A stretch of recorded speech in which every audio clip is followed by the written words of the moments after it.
प्यार, इश्क और धोखा आजकल लगातार सोशल मीडिया पे यही आपको देखने को मिल रहा होगा। लेकिन उसके बावजूद भी पता नहीं लड़की लोग को क्यों समझ में नहीं आता है और इश्क कर बैठती है लड़के लोगों से। और इश्क करने के बाद उसके साथ क्या क्या होता है, फिर जो है धोखा खाते रहती है, रोड पे भटकते रहती है। इसी तरीके से आज इसी सिलसिले में एक लड़की जो मेरे सामने में खड़ी है, यही और इश्क की है, प्यार की है, उसके बाद धोखा मिला है और आज ये दर दर की ठोकर खा रही है। हम इनसे बात करने का प्रयास करेंगे कि आखिर किस प्रकार से ये इसके चक्कर में फंस गई और किस लड़का से प्यार की, उसके बाद ये दर दर की ठोकर खा रही है। क्या कैसे जो है आप क्यों प्यार के चक्कर में फंस गए और अपनी जिंदगी को बर्बाद कर रहे हैं, रोड पे दर दर की ठोकर खा रहे हैं?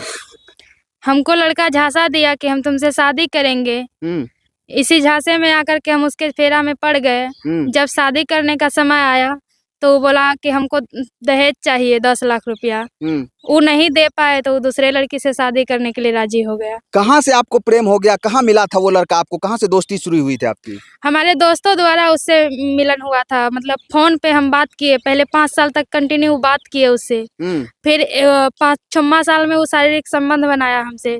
वो 6 साल हमसे कंटिन्यू बात करते रह गया और शारीरिक संबंध भी बनाया हमसे।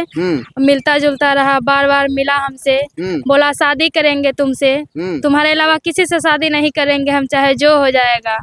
उसके बाद जब शादी करने का समय आया तो वो लड़का दूसरे से शादी करने के लिए तैयार हो गया। ये आपको कैसे पता चल गया कि वो लड़का दूसरे से शादी करने के लिए जा रहा है, आपसे शादी नहीं करेगा? क्योंकि वो लड़का खुद फोन करके बोला कि हम तुमसे शादी नहीं करेंगे और उसका माँ हमको और उसका भाई धमकी दिया कि हम दूसरे से शादी करवा रहे हैं अपने बेटा का, तुमको जो करना है सो करो, अगर ज्यादा इधर उधर करेगी तो तुमको खत्म करवा देंगे। अच्छा, एक बात बताइए, आपकी उम्र कम है और क्यों इसके और प्यार के चक्कर में आप लोग फंस के जो है माता पिता का भी जिंदगी को बर्बाद करते हैं, खुद का जिंदगी आप लोग बर्बाद करते हैं? क्या करेंगे, हमको शादी का झांसा दिया, बोला हम तुमसे शादी करेंगे, तुम्हारा जिंदगी भर साथ निभाएंगे। सब किसी को मालूम था, मेरे घर में भी मालूम था, उसके घर में भी मालूम था। मेरे पास शारीरिक संबंध बना रहा था, उसके माँ को, उसके बाप को, सबको पता था, पूरा उसके फैमिली को पता था कि उससे शादी होगा मेरा। इसीलिए हम उसके साथ में रहे रिलेशन में। ऐसा नहीं है कि हम छुपा करके मोहब्बत किए उससे। उसके घर वालों को और मेरे घर वालों को सबको पता था कि हम उससे प्यार करते हैं। आज जब दोनों घर वाले को पता था तो आज फिर शादी से मुकर क्यों रहा है? शादी क्योंकि दहेज नहीं दे पाए, मेरे घर वाले गरीब परिवार से हैं हम लोग, इसीलिए हम दहेज नहीं दे पाए। दहेज की वजह से ऐसा हुआ है। जब शादी करने का समय आया तो बोला कास्ट अलग है, शादी नहीं करेंगे, दहेज नहीं दे रहा है, शादी नहीं करेंगे। कौन कास्ट से वो लोग है?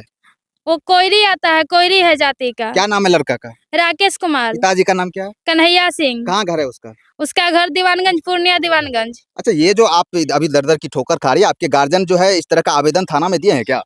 अभी नहीं दिए हैं, बट शाम में हम आवेदन देंगे और एसपी साहब को भी आवेदन देंगे, थाना में भी आवेदन देंगे। उसके बाद हम कानून का सहारा लेंगे। अगर कानून हमको इंसाफ नहीं दिलाएगी तो फिर हम आत्महत्या कर लेंगे।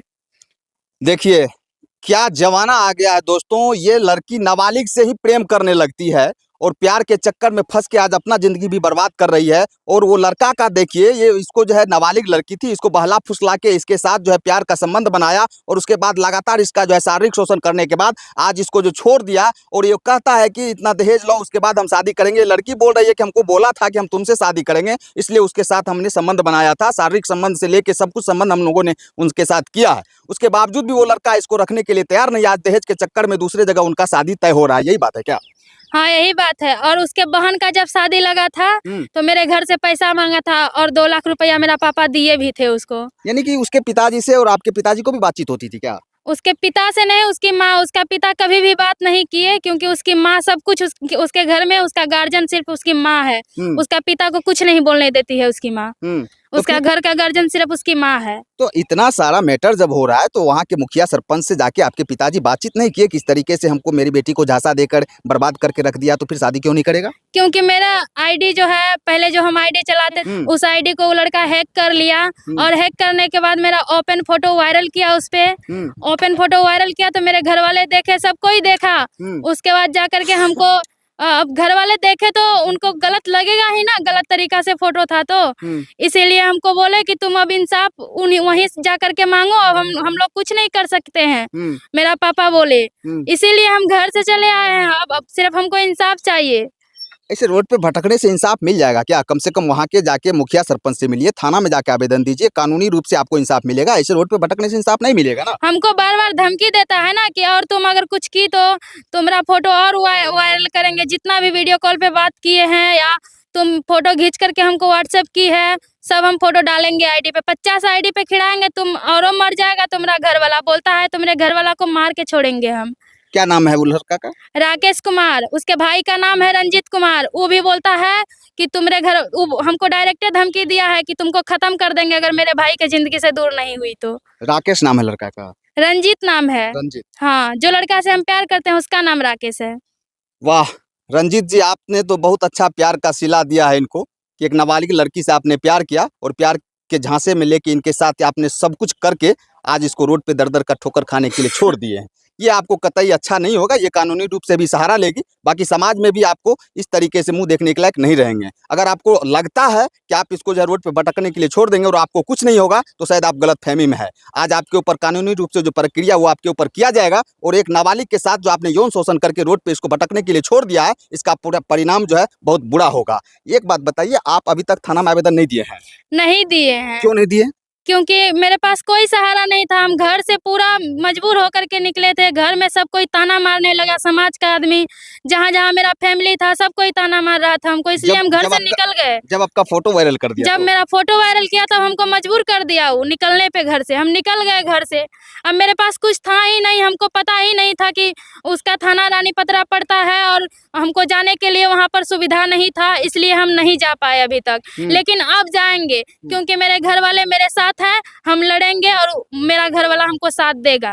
क्या लगता है आपको, आप ये जो गलती है, ये जो आप प्यार के चक्कर में फंसे हैं, ये कहीं ना कहीं आप गलती किए हैं कि नहीं किए? गलती हम किए हैं, बट गलती मेरे से ही सिर्फ नहीं हुआ है, इसमें गलती तो लड़का का भी है ना। हम नाबालिग हैं लेकिन लड़का तो बालिग है ना, वो तो समझ सकता था। ये प्यार के चक्कर में नाबालिग हो के आप लोग क्यों फंस जाते हैं? इतना सारा वीडियो सोशल मीडिया पे वायरल होते रहता है, आप लोगों को भी पता होगा। लड़का तो ऐसे प्यार करके धोखा देता है, आपके साथ जो है मजा लेके रोड पे छोड़ देगा, लेकिन इस तरीके से आप लोगों को नहीं फंसना चाहिए। नहीं फंसना चाहिए, लेकिन वो शादी का झांसा दिया ना। 2 साल से मेरा शादी कहीं नहीं लगने दे रहा था। बोलता था हम शादी करेंगे तुमसे। जहाँ मेरा पापा शादी का बात करता था वहाँ बोलता था, मरने का धमकी देता था कि हम जहर खा के मर जाएंगे, उसके बाद आप जानिएगा हम आपके बेटी से शादी करेंगे। तो फिर आज क्या हुआ? आज क्यों नहीं वो आपको जो है प्यार इतना करता था तो आपसे शादी करने के लिए तैयार है? सिर्फ उसका भाई उसका शादी नहीं होने दे रहा है क्योंकि दहेज के चक्कर में। मेरा पापा गरीब है, हम लोग गरीब फैमिली से हैं। लड़का का नंबर है क्या? लड़का का नंबर है मेरे पास। लाइए मोबाइल सर, एक बार लगे फोन। अभी स्विच ऑफ है। देखिए, हमने जब इनके प्रेमी को कॉल करने का प्रयास किया तो ये उनका नंबर इस वक्त स्विच ऑफ बता रहा है। देखिए, लगातार जो हमने इनको कॉल करने का प्रयास किया और लगातार उनका नंबर स्विच ऑफ बता रहा है। दूसरा भी नंबर है क्या? मेरे पास एक और नंबर है। हाँ बताइए दूसरा नंबर। 79 79 69 69 69 13 27।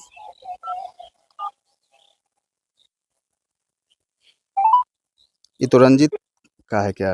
लड़का का नंबर नहीं है ये? नहीं, उसके भाई का नंबर है, वही धमकी देता है। हेलो, मणिकांत कुमार बोल रहे हैं टीवी टाइम्स न्यूज से। हेलो, मणिकांत कुमार बोल रहे हैं टीवी टाइम्स न्यूज से। हेलो, हाँ रंजीत जी बोल रहे हैं क्या?